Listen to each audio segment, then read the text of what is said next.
Morning everybody, my name is Crystal and welcome to my YouTube channel. If you like my videos, please smash that like button, please do subscribe. I don't know about everybody else, but in this flat I feel like I'm in a sauna. I feel hot and I'm finding it difficult to breathe in this humid heat as well. So good morning everyone, it is Thursday morning. Thursday!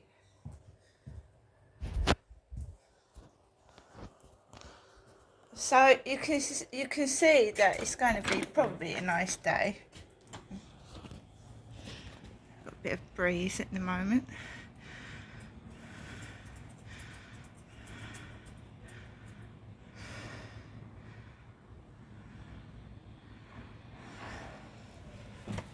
Matt's investigating. It's cool on the balcony. Actually, it's cool inside. It's the flat. Absolutely feels so hot inside my flat. Really hot. So same as usual.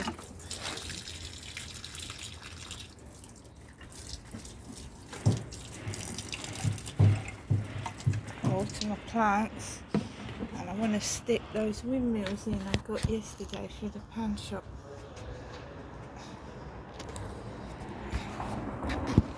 So I'm just going to get my windmills.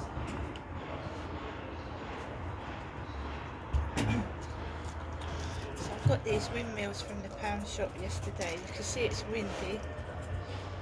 So they're going round already.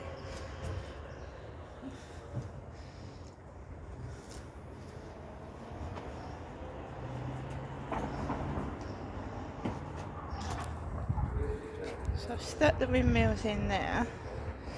Let's turn this one round. And stick that there.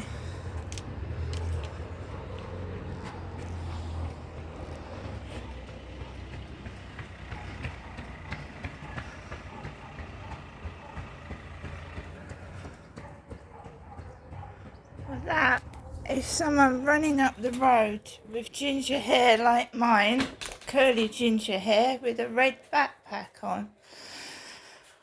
And it isn't me because I'm in my flat.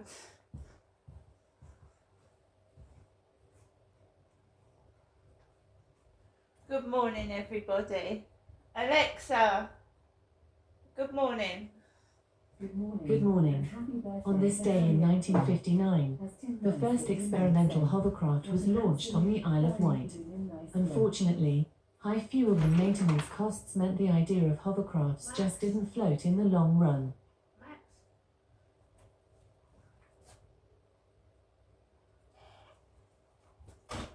Alexa, what's the date today? Good morning, Crystal. It's Thursday the 30th of May. If you'd like, I can tell you the time and reminders for the day when you dismiss your morning alarm. Would you like to enable this routine? Yes. Great, you're all set. If you change your mind, you can disable the routine in the routine section of the Alexa app. Alexa, what's the date today? Today is Thursday the 30th of May. Alexa, can you tell me a joke? Two parrots are sitting on a perch. How does good King Wenceslas like his pizza? Can you smell fish? Deep pan, crisp and even. And Alexa, whose birthday is it today? Today's famous birthdays include English Association football player and manager Steven Gerrard, American country singer Winona Judd, American actress, voice actress, singer, and songwriter Idina Menzel, Japanese actress and voice actress Yui Ishikawa, and Jonah Hauer-King. So good morning everybody. I've got up, I fed my cats, and I've made myself a cup of coffee. So it looks overcast outside at the moment and it's cold outside. Inside my flat I haven't got a clue why it feels like a sauna.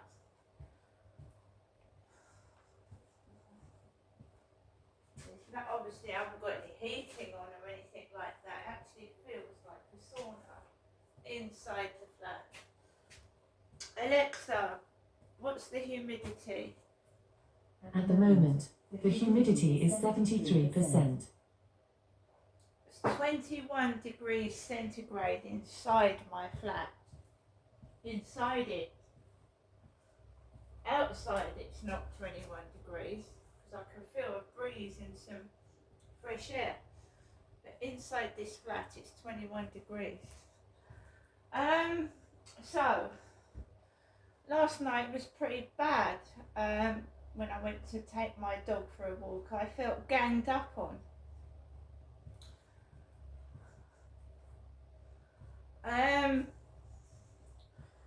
Yesterday, the morning walk with Max was fine. You know, there was no trouble at all because it was first thing in the morning and I went out early. In the afternoon, we had those two bin guys because the stalker reckons they're a bin man. So they tried to intimidate me with two like bin men type looking guys coming up the path with holding bin bags and a tidy stick. And one of them coughed like he does upstairs after I walked past them. And I didn't shout, I just went, really? You know, really? Honestly, really?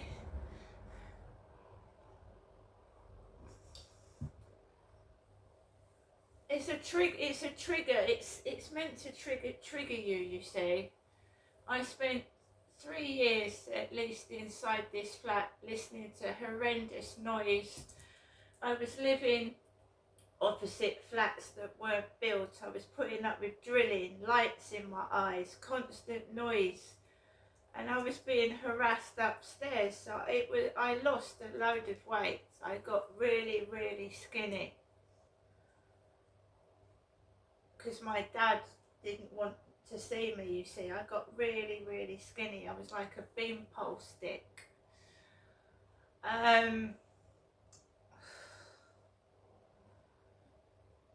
So they like to keep you under control. I hardly went out. I was at the doctor's about once every 2 weeks with some condition, either by breathing in the shit from the drills, the smells of the glue, the tarmac, and the noise was driving me around the bend. And if you look up, nobody likes constant noise. It was the builders opposite would work on a Sunday as well. I had no respite from it. I thought I was going to be driven over the edge. If I can get through that, I can get through this. Almost 3-4 years of constant noise every single day, even on a Sunday. It was awful, coupled with the trains. So even my son admitted it. He went, you lied. You know, my mum accepted this property because she's got chronic pain issues, and it's noisy, even when the windows are shut. I took this flat. I said that it's soundproof. It is soundproof, isn't it? I'm not going to hear any noise. And I was assured there was going to be no noise. So they lied to me. More trust issues. People keep lying. I have got evidence. I've got photographs of this place when it was all like a skeleton. So there was this block of flats. The block of flats opposite was full of scaffolding and being built, and there was no flats down the bottom at all. So they stuck me in a flat opposite flats that hadn't been built, and the ones that down the road hadn't. And when I first moved into this flat, they handed me a set of keys that looked like jail keys. You know, prison guards have a round, big large round key ring with several keys on it. So when I moved into this property, I had a large round key ring, massive, with loads of a massive amount of keys on it, like a prison guard's set of keys. and it's Biggs' apartment. They put me in Biggs' apartments because Ronnie Biggs was a criminal. And my mum said my dad stole keys. Derek stole keys. So they gave me a large set of keys on a large key ring. My dad, Derek, was living with my mother at the time, Jennifer. So my mum keeps going to me when I go up there, oh, perhaps Derek isn't dead. Perhaps he faked his own death. Do you know that's upsetting? Because I went to see my father in the Co-op funeral service, lying in the coffin, and she's telling me Derek's faked his own death.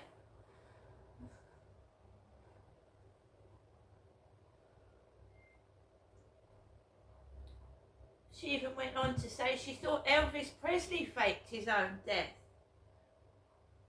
And he was pictured in an open casket.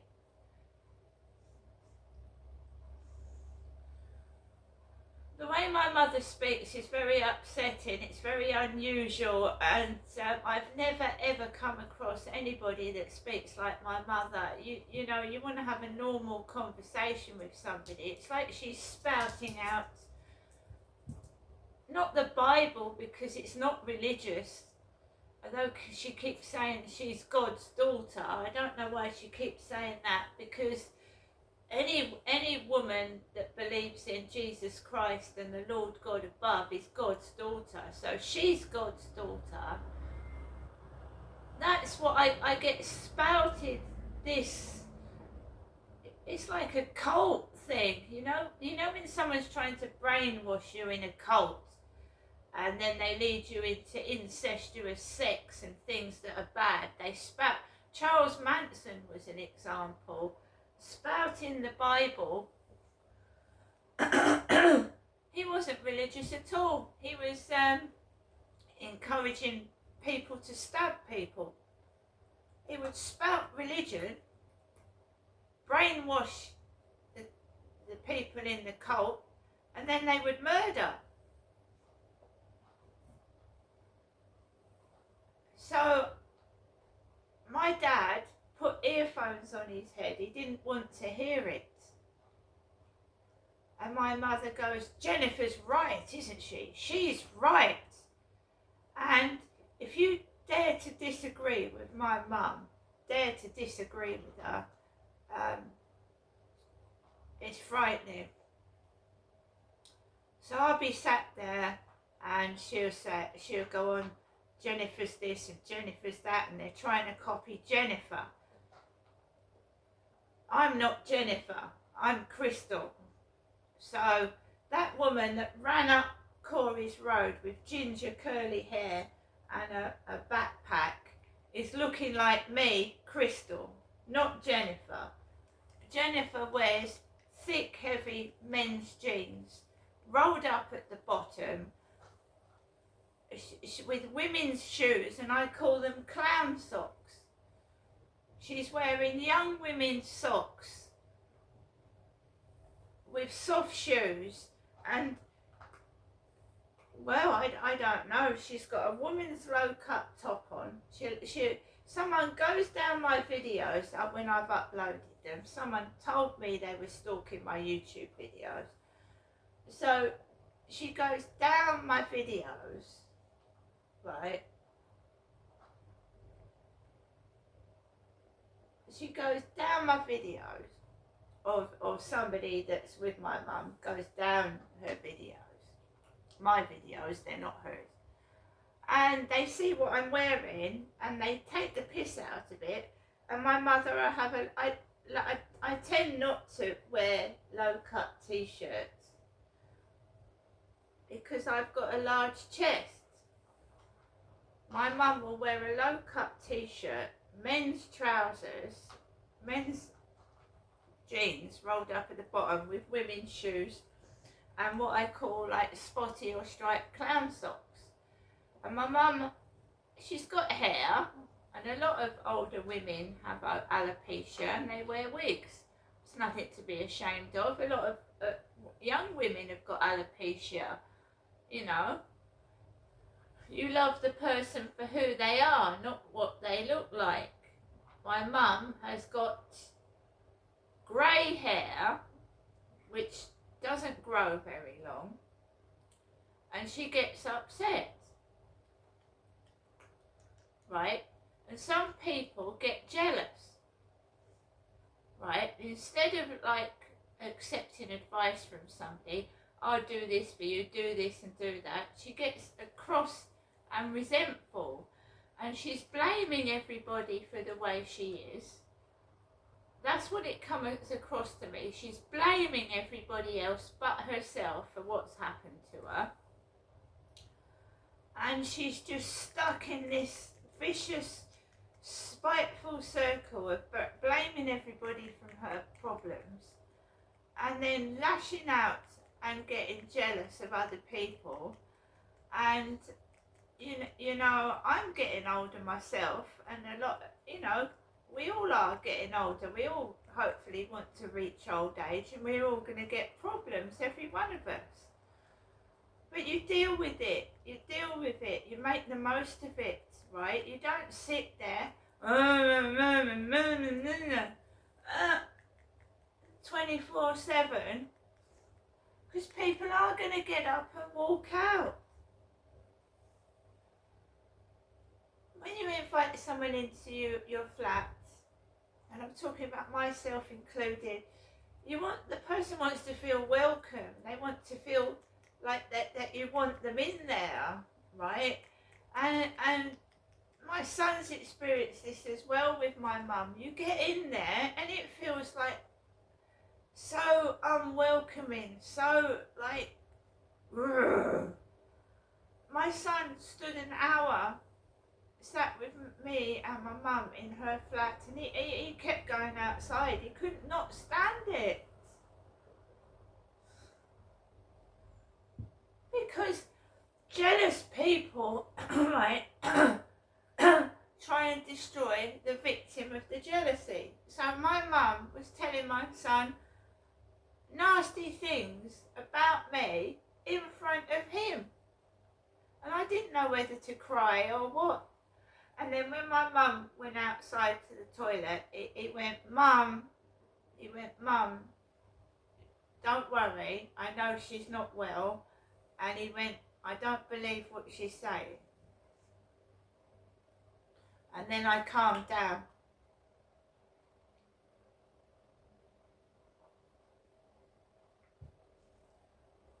I calmed down because I was getting all upset and frustrated. And she happened to be having a Morrison's delivery whilst me and my son went to visit my mum last year. She was having a Morrison's delivery, and there was a bloke with glasses coming into the flat, bringing my mother shopping inside her flat. And this had been going on when my dad was alive, when I really, at that point, when my dad was alive, I didn't have very much money at all. And I would struggle, and my mum and dad would have a shopping delivery. And I sometimes would be hungry. I've got back on my feet now. The money that my mother's been giving me is all very nice, but it's got a nasty like tinge to it. I nearly choked to death last Friday right in front of my mother, and you've got to be strong, right? Is this money worth choking to death for? No, it isn't. Is this money worth being humiliated and made fun of? No, it isn't. I get inquisitions when I go around there. I'm Jennifer. Anybody trying to copy Jennifer, I'm not copying my mother. I'm not copying my mum. She can't see it, but she's trying to copy me. And I certainly don't look like that.